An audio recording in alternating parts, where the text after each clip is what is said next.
يا أهلا بيكم. تعالوا بقى نروح لفسيولوجيا الكلام. الكلام مش بيطلع كده وخلاص. الناس اللي بتتكلم ومتخيلة بقى الكلام ده بيطلع كده مجرد كلام. لا لا، ده في عملية معقدة وكبيرة. عشان كده وانت بتسمع معايا الفيديو او بتشوف الفيديو قول سبحان الله والحمد لله. طيب تعال بقى نتكلم هنا على الجزء الخاص بإنتاج الكلام. طيب الكلام مش بيطلع كده وخلاص، لا ده بيعد على مجموعة من العمليات الفسيولوجية، يعني جسمانية مرتبة، وبتحصل جوه الجسم من أول ما النفس يطلع لحد ما الكلمة تطلع منين؟ من بقك. الكلام في الأصل هو عبارة عن موجة من الهواء خارجة من جسمك، بتمر بعدة مراحل علشان توصل لصوت مفهوم. كل ده يا حبيبي بيحصل في أجزاء زي ايه اللي بتساعد على انتاج الكلام؟ الرئة، الحنجرة، الفم، الانف، اللسان، الشفاه. تعال بقى نتكلم على العمليات الاساسية للكلام. الكلام بيحصل لما بيمر على 5 مراحل رئيسية بالترتيب. يبدأ التنفس، يروح لإصدار الصوت، الرئتين، 4 النطق، 5 الإطار اللحني أو نغمة الكلام. تعال نبدأ مع بعض بالتنفس. الكلام بيبدأ من هنا. من هنا منين؟ من التنفس. لما تاخد نفس اللي هو الشهيق كده وبعدين تطلعه زفير كده، بنستخدمه علشان نحرك الهواء اللي بيعمل اهتزازات في الأحبال الصوتية أو الثنايا الصوتية، فينتج عنه إيه؟ الصوت. تعال بقى نتكلم هنا على أنواع التنفس. في نوعين مهمين جدا فركز عليهم. التنفس البطني أو الحجابي اللي هو الحجاب الحاجز، وده بيعتمد على الحجاب الحاجز، بنستخدمه واحنا في راحة أو احنا نايمين، أو اسمه كمان التنفس العميق. يبقى البطني هو العميق.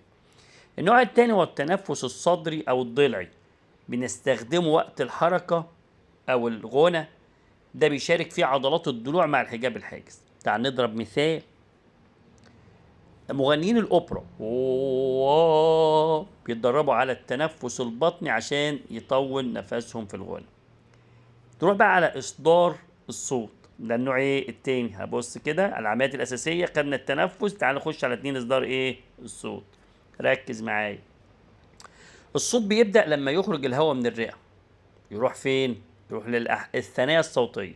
يبقى الثنايا الصوتية أو الأوتار الصوتية أو الأحبال الصوتية التلاتة بمعنى واحد. طيب يبقى الصوت بيبدأ لما الهواء يخرج من الرئة يعدي على الأحبال الصوتية اللي في الحنجرة، فتبدأ تهتز وتنتج موجة صوتية. طب ايه المتطلبات عشان الصوت يطلع صح؟ في متطلبات خاصة بالحنجرة، والأوتار الصوتية بتكون بتتحرك طبيعي ومفيش فراغات بين حواف الأوتار، ده في الحنجرة. في متطلبات وظيفية، يكون في توافق ما بين وقت خروج الهواء واهتزاز الأوتار أو الأحبال أو الثنايا. كمان يكون في تحكم في كمية وقوة النفس الخارجة من الرئة. طبعا نضرب مثال. لو واحد صوته مبحوح، يعني دايما صوته كده فيه بح الصوت كده، يعني ممكن يكون عنده مشكلة في الأوتار الصوتية أو التحكم الضعيف في النفس. 3 الرئتين، عفوا هنا الرنين. تعال بقى نرجع تاني عشان نفكركم. احنا عندنا هنا العلامات الأساسية للكلام. عندنا كام حاجة؟ في عندنا تنفس اللي هو مرتبط بالرئتين، وبعدين يصدر الصوت، وبعدين يبقى في نوع من انواع الرنين اللي هتودينا بعد كده للنغمه. الرنين وبعد كده النطق ثم الاطار اللحني اللي هو النغمه. يبقى التنفس هو مرتبط بالرئتين، جزء مهم جدا. الهواء بيطلع منين؟ من الرئتين. يضرب فين؟ في الاحبال الصوتيه اللي هي موجوده فين؟ في الحنجره. يصدر الصوت.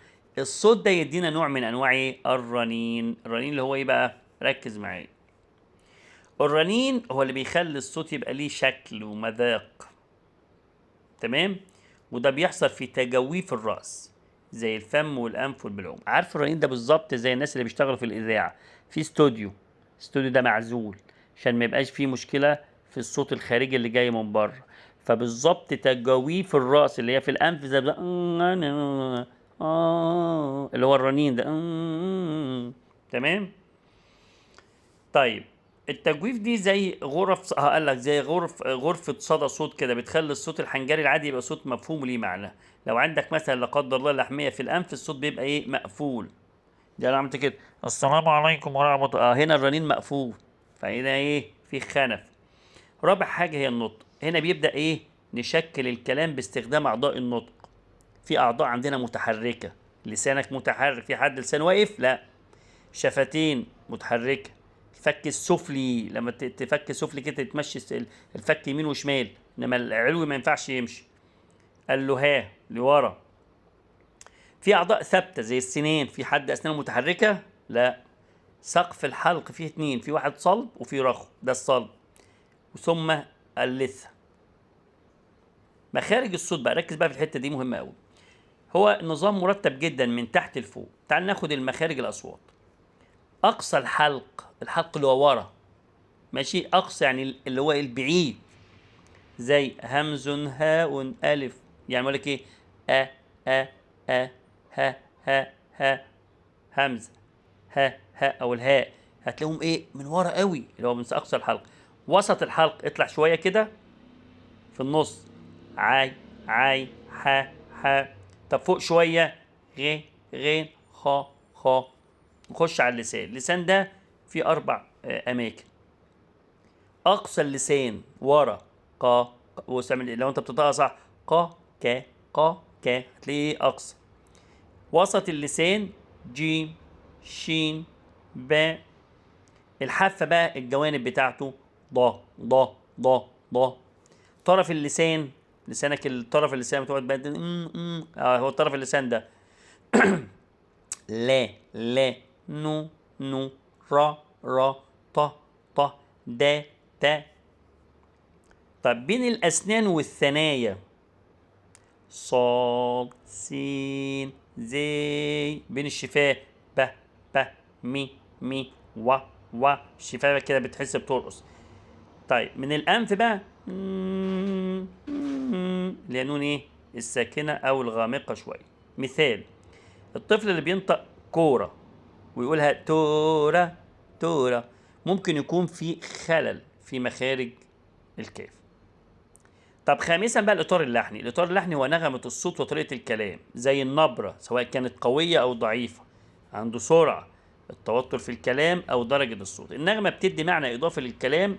الجملة ممكن تتقال بس بنفس الكلمات، لكن إيه؟ تتفهم بشكل مختلف. مثال: لما تقول إيه؟ فعلا كان فيلم رائع بصوت حزين. كان فيلم رائع فعلا. لا، تحس إن أنت كده صوتك حزين، معناه إنه مش عاجبك. نفس الجملة بصوت فرحان تكون واحد فرحان، لا كان فيلم رائع، فتحس ان انت فعلا الفيلم كان جميل. تعال نقول خلاصة سريعة. نقول التنفس دخول وخروج الهواء. إصدار الصوت هو اهتزاز الأوتار الصوتية في الحنجرة. الرنين تشكيل الصوت داخل تجويف الفم. النطق تحويل الصوت لحروف ومقاطع باستخدام اللسان والشفتين. الإطار اللحني نغمة الصوت اللي بتؤثر على المعنى. الفيديو ده قوي وجميل ومفيد. هنروح بقى الفسيولوجيا الصوت في الفيديو اللي جاي. ما تنساش تشترك في القناة، الله يرضى عنكم.